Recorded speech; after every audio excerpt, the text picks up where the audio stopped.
Olá, caros alunos e alunas, bem-vindos à nossa aula de hermenêutica bíblica. Você já me conhece, eu sou o seu professor Cláudio Martins e hoje nós vamos estudar, nessa nossa segunda aula, um assunto interessantíssimo que são os contextos das Escrituras. Vem comigo! Muito bem, nós vamos estudar hoje sobre os contextos diversos das Escrituras Sagradas. E para isso, desde já, é importante que nós tomemos conhecimento que existem vários contextos das Escrituras. Quando nós falamos de contextos, estamos falando de algo mais global. Tem vários sentidos, vários significados. Então, o primeiro tipo de contexto que nós vamos ver é o contexto inicial, né? Contexto inicial. Tem um contexto inicial, nós vamos ver o contexto que chamamos de histórico literário, que tem a ver com a época, o contexto histórico, ou seja, o que diz respeito à época em que o texto foi escrito. Contexto literário tem a ver com todo o entorno literário do texto. Quando falamos de contexto imediato, que é aquilo que imediatamente precede e imediatamente sucede o texto. Falamos também de contexto gramatical e lógico. Neste sentido, estamos falando com respeito a vocabulário, estamos falando com respeito à sintaxe e também, quando falamos de contexto remoto, ou seja, o contexto remoto de um texto, ele está dentro, por exemplo, se for de um mesmo livro, dentro do mesmo livro que o texto pertence, é aquele contexto que está bem afastado, que também pode estar dentro não só, né, do livro, mas também dentro do testamento em que esse texto pertence, né, e também dentro de todo o contexto das Escrituras Sagradas. Então, quando falamos de contexto, então estamos falando de algo bem amplo, que precisa ser especificado, né? Então, vamos dar uma olhada, nesse momento, a respeito da importância e do significado do contexto. Primeira coisa que devemos observar é que o contexto ele é constituído pela sequência de parágrafos que antecedem e que precedem o texto.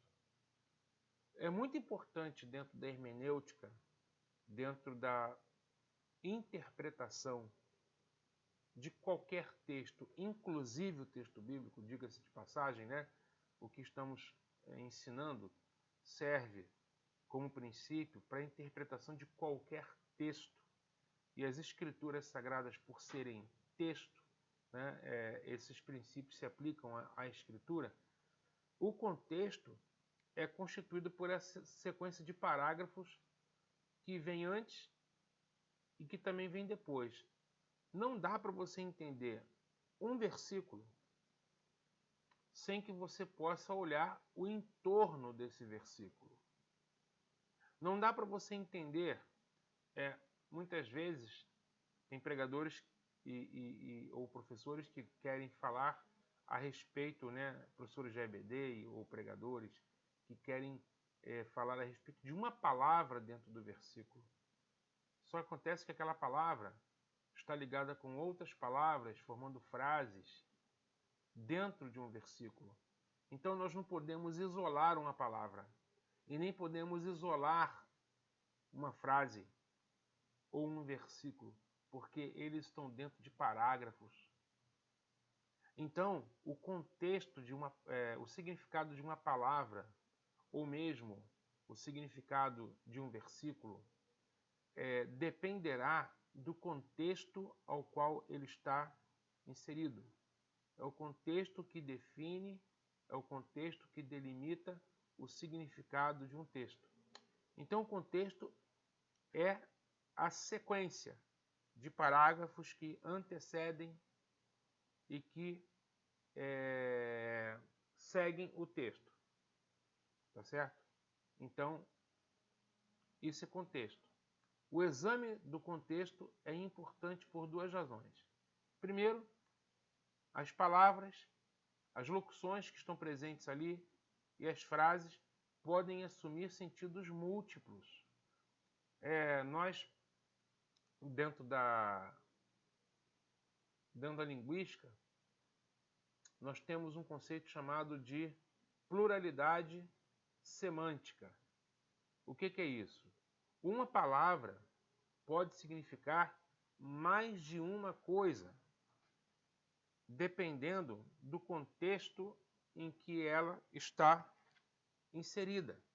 Por exemplo, a palavra manga. Se eu disser para você assim, se eu perguntar para você assim, o que significa a palavra manga no texto?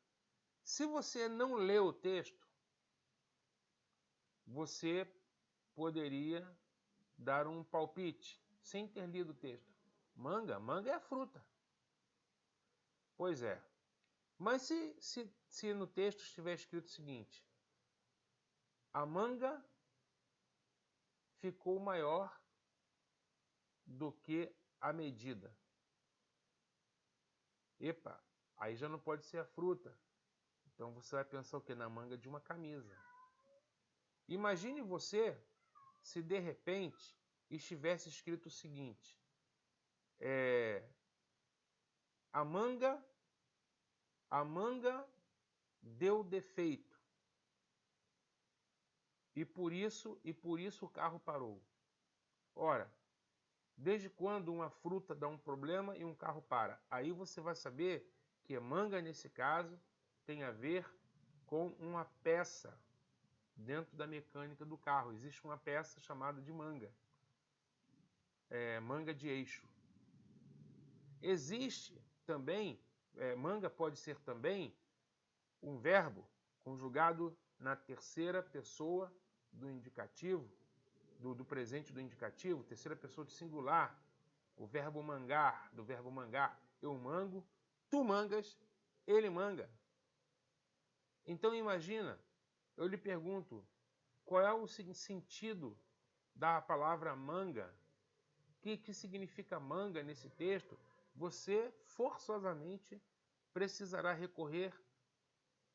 ler o texto e recorrer ao contexto para você poder entender qual é o sentido da palavra ali. É por isso que se quer dizer que as palavras, locuções, frases podem assumir sentidos múltiplos.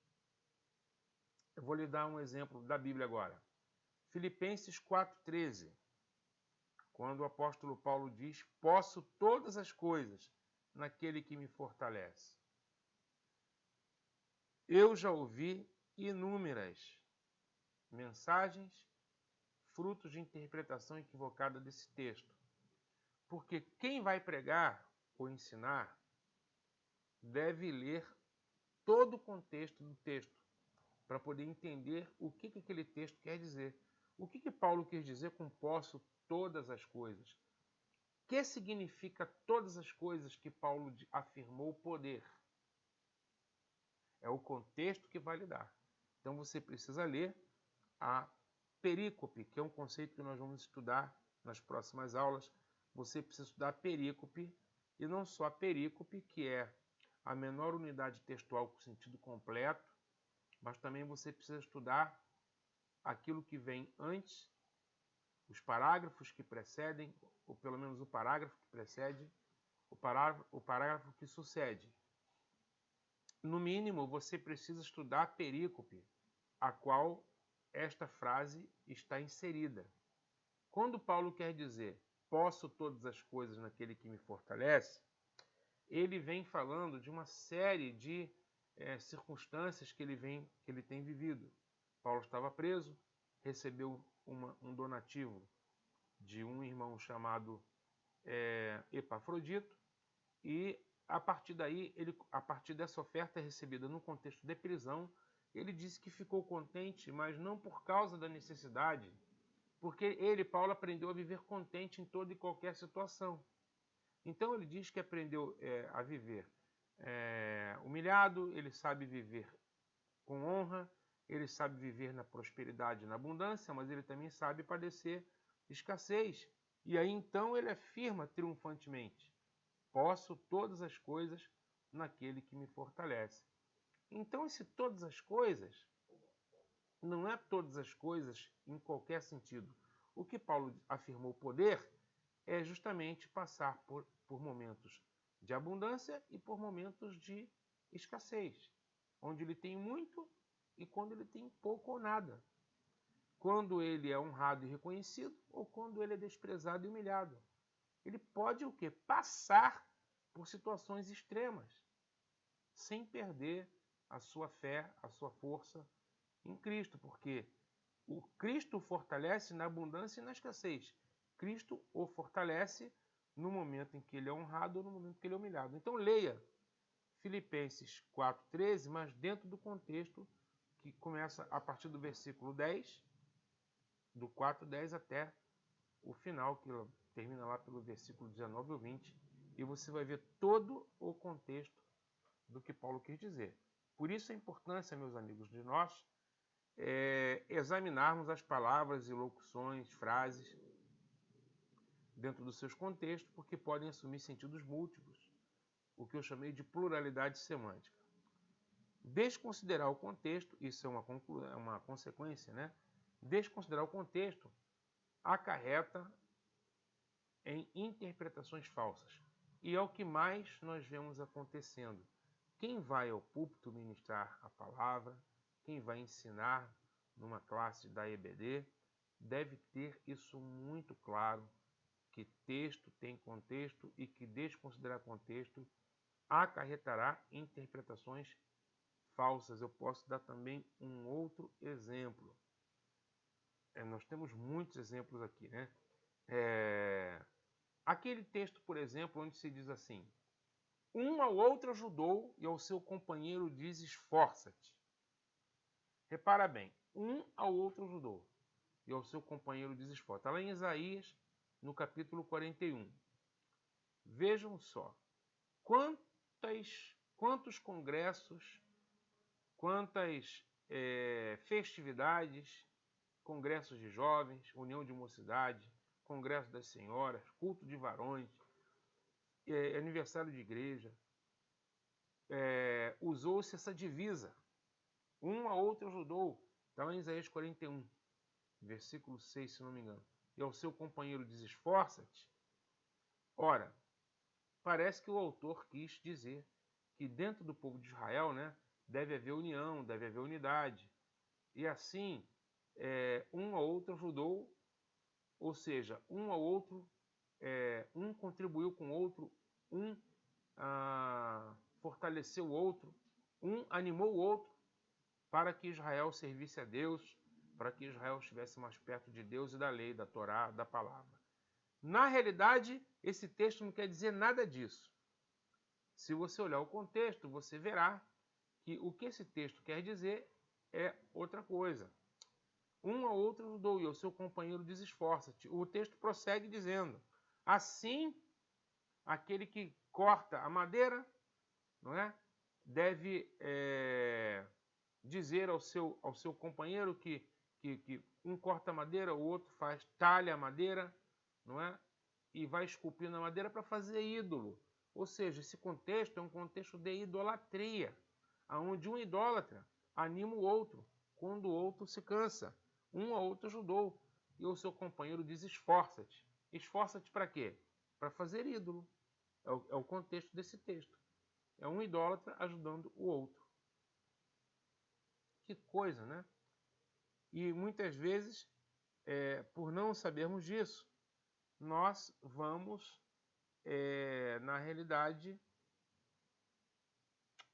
citando esses textos, usando como divisas de reunião, de campanha, de congresso, mas sem prestar a devida atenção aos seus contextos.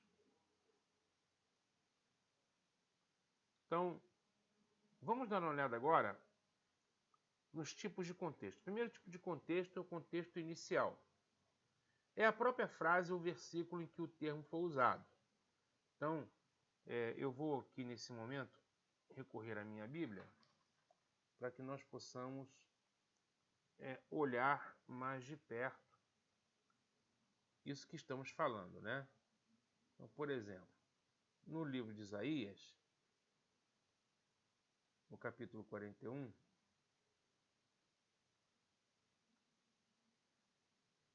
vou colocar esse texto aqui na tela para vocês poderem ler e ver o que o professor está dizendo é verdade, pessoal, é verdade. Só um minutinho aqui que eu estou procurando aqui na Bíblia, vou colocar na tela para você poder ver.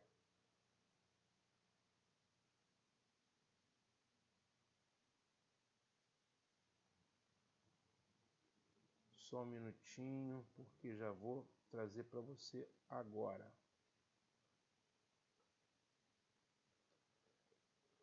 Isso é um problema muito sério, porque o que mais nós vemos acontecer são pessoas falando tanta besteira, tanta bobagem com respeito à questão do texto.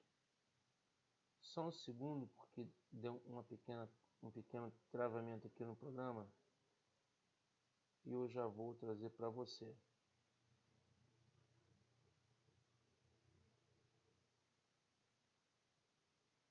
Deixa eu ver se eu consigo colocar aqui. Eu acho que agora foi. Só um minuto.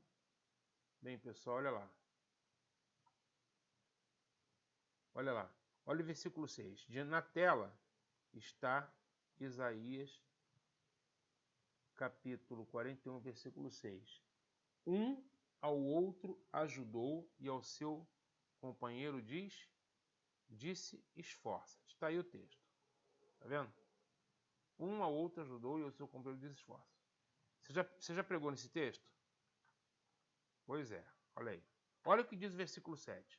Assim, essa palavra assim demonstra continuidade com o versículo anterior. Assim, ou seja, dessa forma, desse jeito, o artífice anima ao ourives. Ó, o artífice anima ao ourives.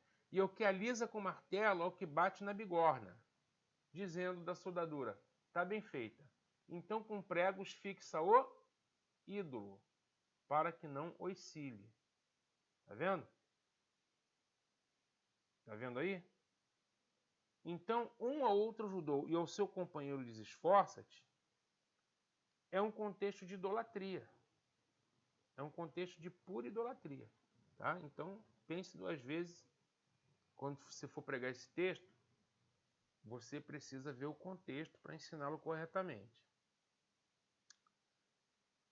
Então, o contexto inicial. O contexto imediato é o que precede e o que sucede ao versículo. Foi o que eu fiz agora. Isaías 41, no versículo 6, diz, um ao outro ajudou e ao seu companheiro diz, esforça-te. O contexto imediato é o versículo seguinte. É o que segue o versículo. Está lá escrito, assim, o que bate com o martelo diz para o que alisa a bigorna. Ou seja, não é? Um idólatra falando com o outro. Tá? Então, esse é o contexto imediato. Como eu fiz também com Filipenses 4,13. O Filipenses 4,13 diz, posso todas as coisas. A pergunta é, posso todas as coisas, o quê? Não é? O significado de todas as coisas será dado pelo quê? Será dado justamente pelo que antecede e pelo que sucede o texto.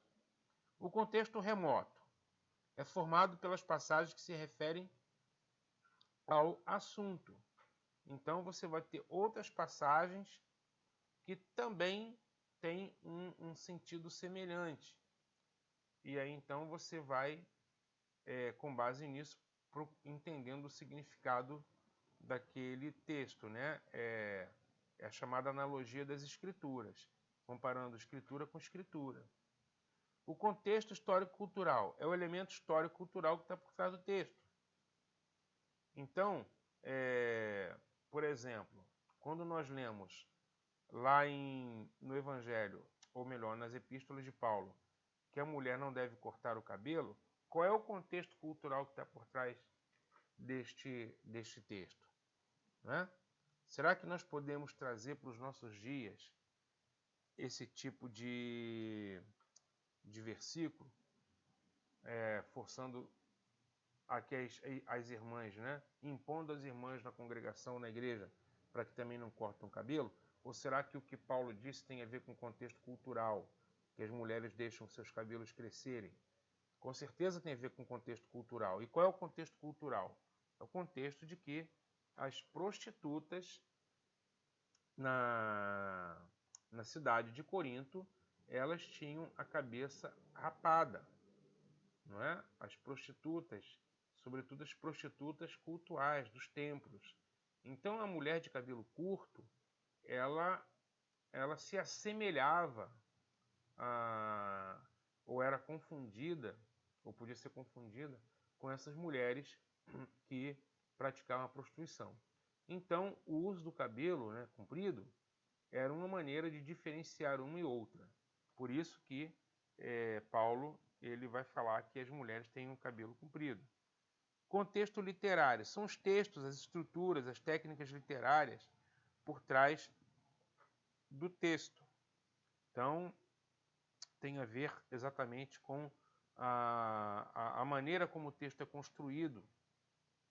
O contexto gramatical e lógico são as estruturas léxicas, sintáticas, morfológicas e lógicas do texto, né? Então, o vocabulário que compõe o texto, esse é o contexto gramatical e lógico. O significado das palavras dentro do seu próprio texto, né? Os verbos que foram utilizados, os substantivos, etc, etc, etc.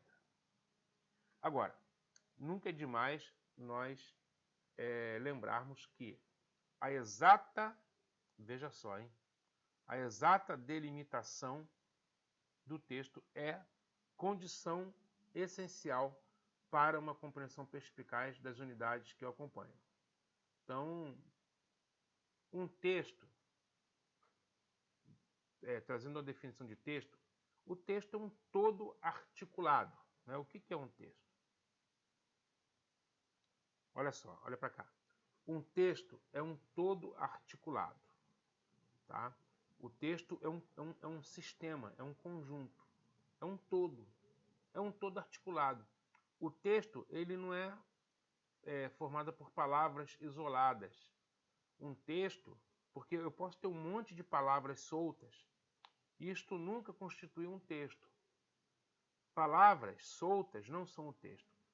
Palavras articuladas umas com as outras, formando frases, formando parágrafos. Isto sim é um texto.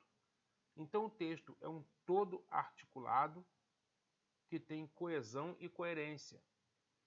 Coesão porque as palavras estão articuladas umas com as outras. E coerência porque esse todo articulado possui um sentido, tem um significado, comunica. O texto comunica uma mensagem. O texto é um evento comunicativo, porque ele comunica.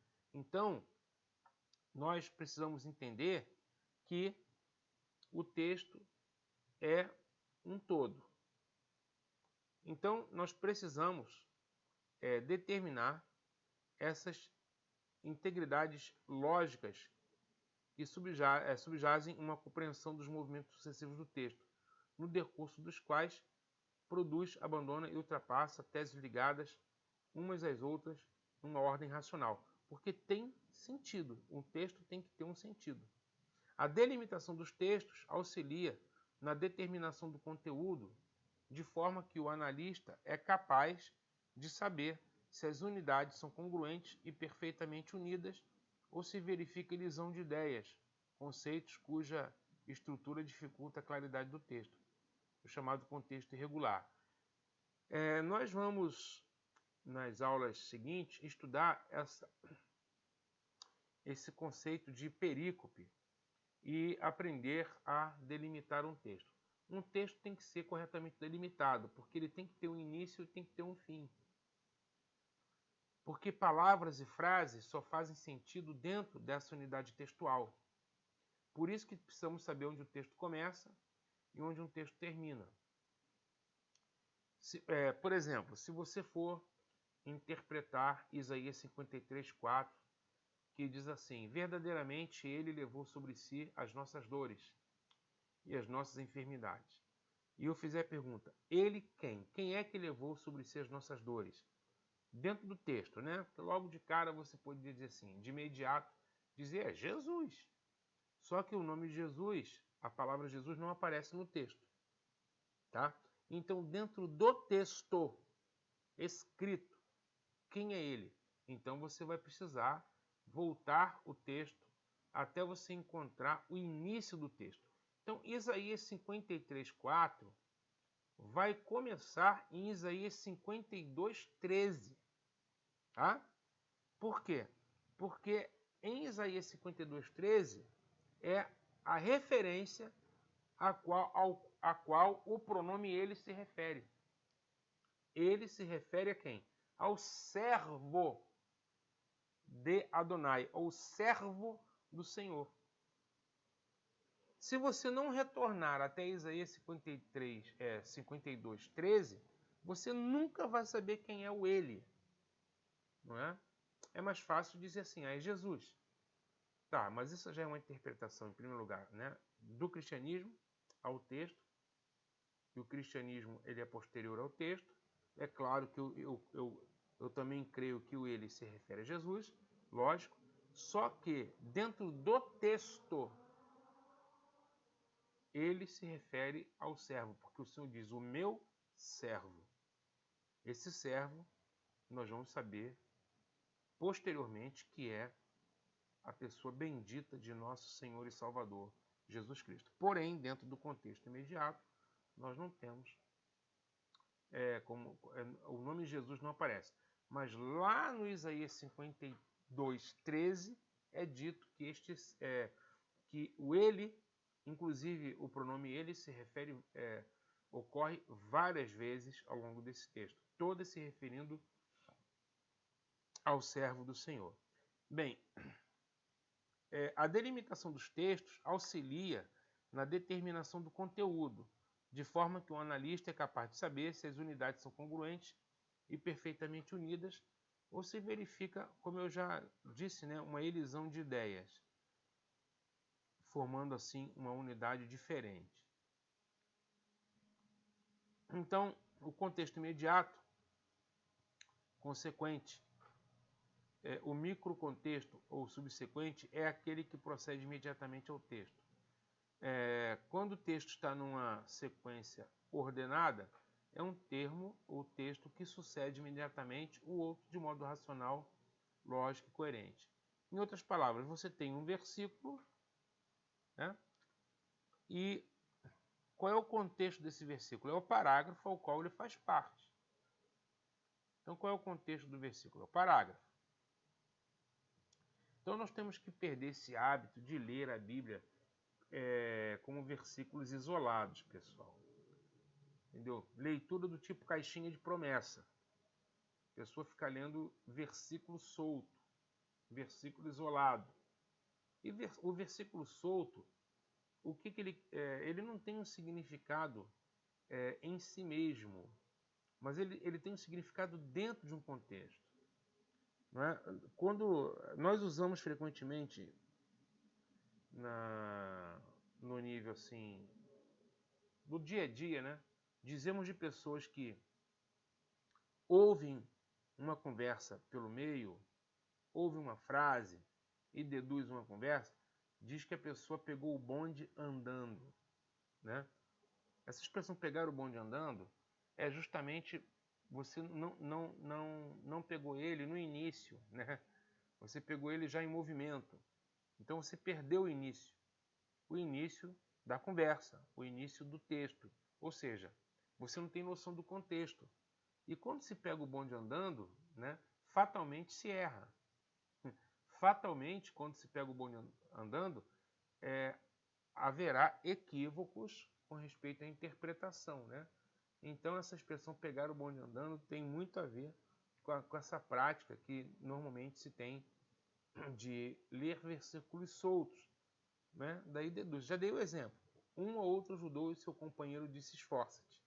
Achar que isso se refere à comunhão dos israelitas é pegar o bonde andando. Ou seja, é desconsiderar o contexto. Portanto, veja, um versículo ele está ligado dentro de uma estrutura. Veja, ele tem um contexto, ele tem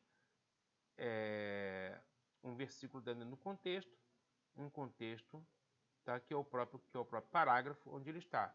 Filipenses 4,13 está dentro de Filipenses 4:10 a 19, que é justamente o parágrafo ao qual o Filipenses 4,13 pertence. Então veja só, você quer entender Isaías 11:1. Isaías 11:1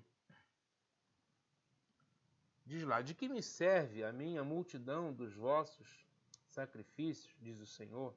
Estou farto dos holocaustos, de carneiros e gorduras de animais nédios. Não folgo ou não me alegro com o sangue dos bezerros, nem dos cordeiros e nem dos bodes. Então ele está dizendo que não se alegra com os sacrifícios oferecidos no altar. Então esse é o versículo 11.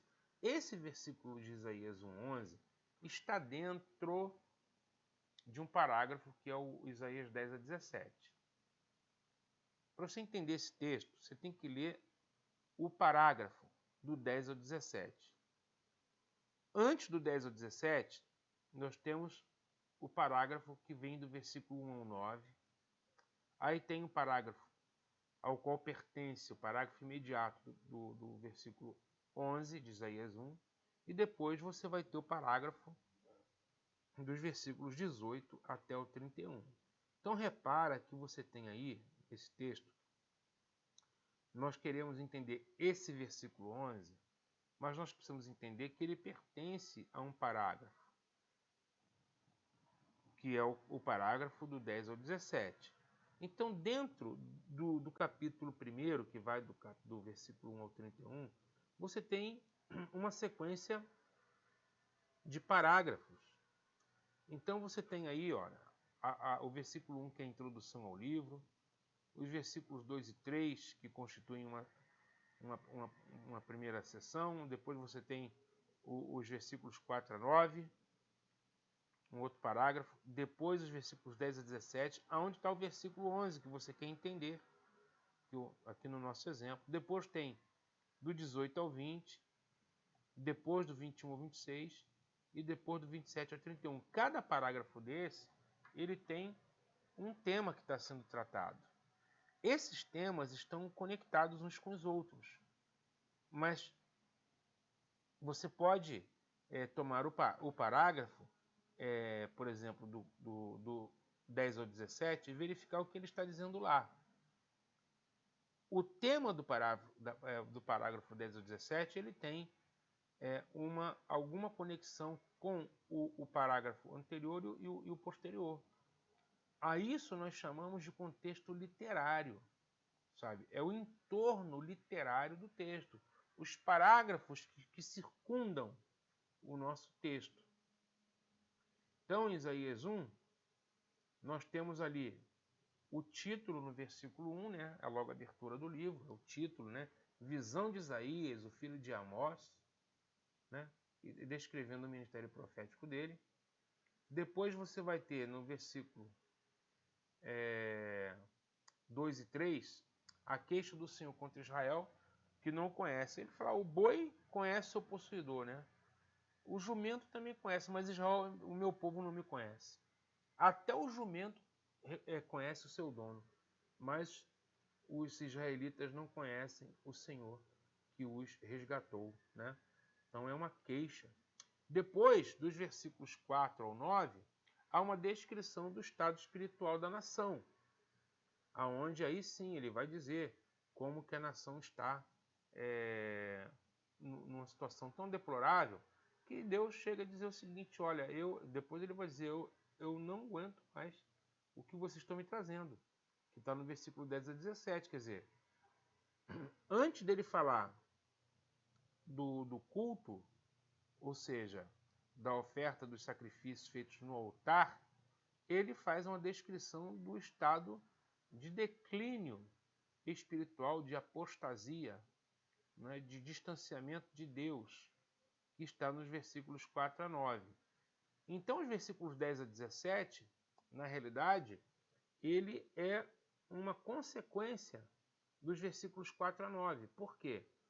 O culto é condenado a partir do momento que esse culto é um culto hipócrita, é um culto desconectado da vida, é um culto que está dissociado das práticas dos israelitas. Por isso que ele condena, aqui no versículo 10 a 17.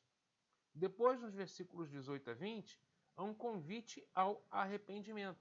Veja como que há uma sucessão lógica dentro desses parágrafos, dentro dessas perícopes, né? Dentro dessas sessões, um convite ao arrependimento. E aí então, do 21 ao 26, Jerusalém é julgada e purificada, e do 27 a 31, o julgamento dos transgressores e idólatras. Então você veja que querer entender o Isaías 1:11, que fala de que Deus não aguenta mais, ele está cansado dos sacrifícios oferecidos pelo povo, só vai fazer sentido se você ler, entender o contexto que circunda este nosso texto. Então, é muito importante que nós entendamos essa noção, tenhamos essa noção do contexto, conforme eu estou mostrando para vocês nesse momento, né? Vamos, por exemplo, dar uma olhada no Salmo 139. O Salmo 139, ele, na realidade, vai mostrar para nós, que é um salmo belíssimo, né? Fala sobre a onisciência divina. Esse salmo, ele é dividido da seguinte maneira, olha. A onisciência divina está do 1 ao 6. Dos versículos 7 ao 12, a onipresença divina. Do 13 ao 18, a onipotência divina. E do 19 ao 24, ele vai tratar do problema do mal. Esse texto é um texto interessante porque alguns exegetas dizem que são dois textos que foram unidos, né? Uma vez que eles parecem ter pouca relação, né? As três primeiras partes, da onisciência, onipresença e onipotência, tem a ver, estão relacionados. E o problema do mal parece não ter a ver, né, diretamente com a questão dos atributos divinos. Então, tem aí a onisciência divina, né? Senhor, tu me sondas e me conheces. Então, veja, qual é o assunto dos versículos 1 a 6? É o Deus que sonda, que conhece o levantar, que conhece o deitar, que conhece, antes que as palavras venham, né, aos lábios, o Senhor tudo sabe. A onipresença divina, né? Se eu subir aos céus, tu aí estás. Se eu tomar as asas da alva, se eu descer as profundezas do mar, até ali a mão do Senhor haverá de guiar. Por quê? Porque Deus é o Deus que se faz presente em toda parte, em todo lugar. Então, os parágrafos ou blocos nas nossas edições atuais já se encontram dispostos de maneira que possamos identificá-los. Então, por exemplo, na versão revista atualizada, aparece uma palavra cuja primeira letra está em negrito. Então, no texto da revista atualizada, pode pegar a sua Bíblia e verificar. Você tem aí a primeira letra em negrito, né? Está uma cor aí mais forte, tá destacada em negrito. Então, você já tem ali uma indicação do início de parágrafo. onde os editores julgam que ali começa o parágrafo, né? Um parágrafo novo. Já na Almeida Revista e Corrigida, a partir da edição de 95, exibe a indicação de parágrafos de conteúdo seguindo o modelo da ARA. Então é a partir de 95.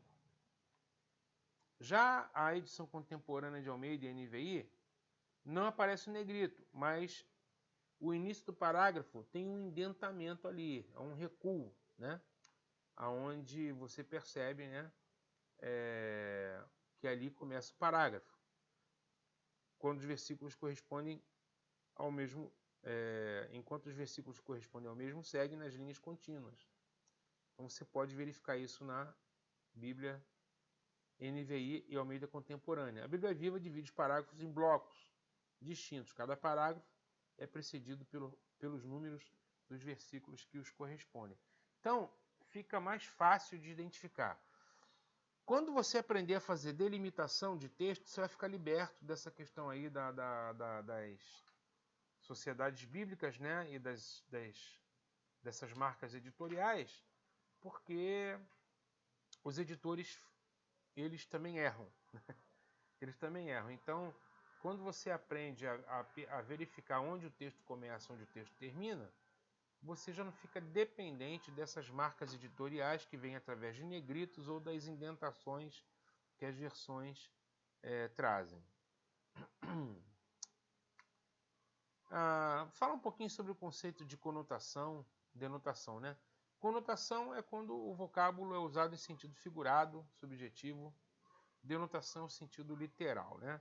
Então, por exemplo, quando o Senhor quer dizer pro Pedro, tu és cana, tu és Simão, tu és uma cana, daqui para frente você será pedra, né? O que ele quer dizer com isso, né? Não que Simão seria literalmente uma pedra, o sentido não é literal, mas o sentido é um sentido conotativo, que tem a ver com a ideia figurada, né? O Senhor é a minha rocha, o Senhor é a minha luz. Tudo isso aí são figuras de linguagem. O sentido, não é conotativo, a linguagem é figurada. Figura de linguagem. O texto bíblico tem muito disso, e aí você vai precisar ter a sensibilidade, e é muitas vezes o contexto também que vai te dar, com certeza é o contexto que te dá o sentido, se aquela palavra foi usada com sentido conotativo ou com sentido denotativo, que é o sentido literal.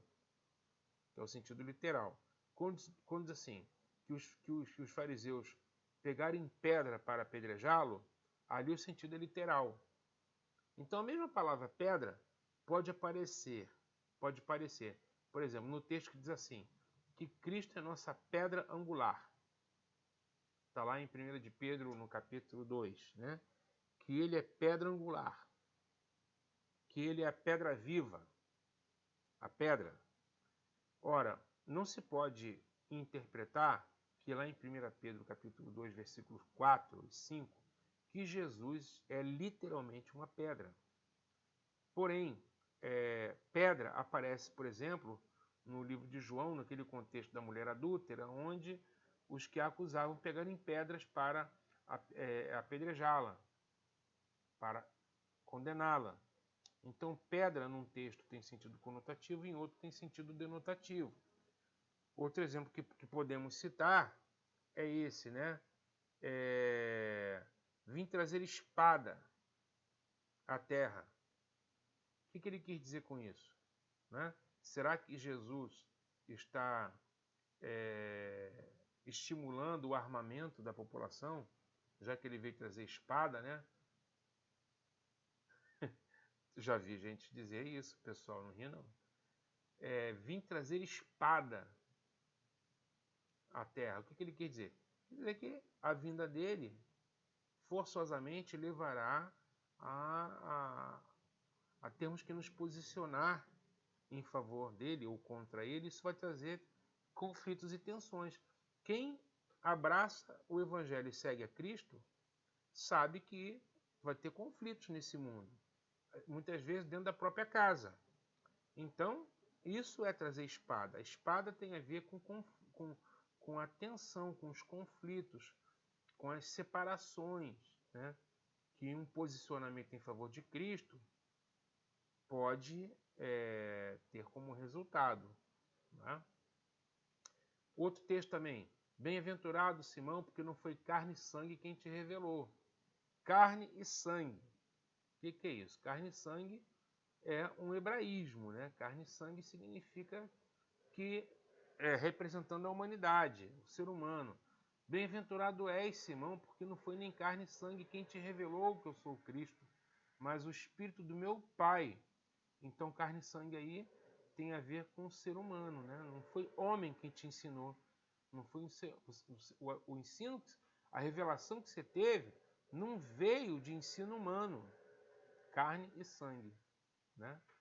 Entende? Então, existe o sentido conotativo e o sentido denotativo.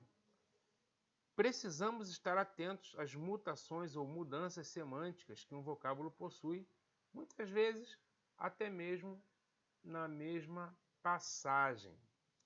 Então, você pode ter, por exemplo, né, em 2 Samuel fala da casa de Davi, né, Bet David.